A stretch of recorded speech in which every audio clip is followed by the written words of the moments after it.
Let's bring in Sam Holder. He's our reporter at the scene in Reading. Sam, clearly now a huge area is a crime scene. What's the latest?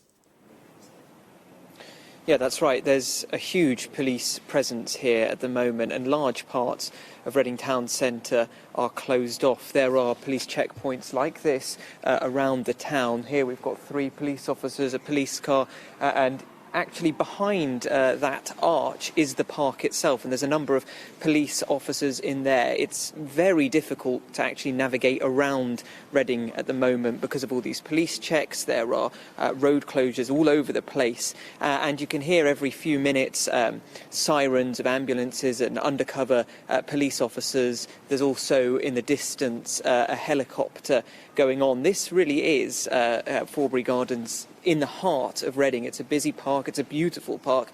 It's one where people will have been out in force anyway on a sunny day like today, but particularly with this Black Lives Matter protest earlier in the afternoon. Again, it's worth stressing that Thames Valley Police say there's no indication of any link between that Black Lives Matter protest or rally and the expected terrorist incident this evening. But clearly this From the number of police here, from the sirens, you can tell how seriously officers are taking this. And even now, a few hours on, there's still an enormous presence here, and people are being asked to move on whenever they get too close.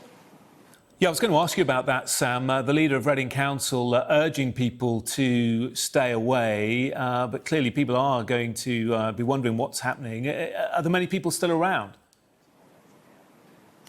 We saw a couple about an hour ago, but there's an encouragement to move on, and people are understanding of that. And there is a really big cordon in place, which means for most positions around the city, you can't really see into the park. This is about as close as you can get, and obviously it's dark in there. So people, are coming and taking photos and updating Facebook and then moving on relatively quickly. But the other problem is that actually, because of all these road closures, it's really difficult to get anywhere. People end up driving around in circles because every road they try and go down is closed and there's nowhere to stop.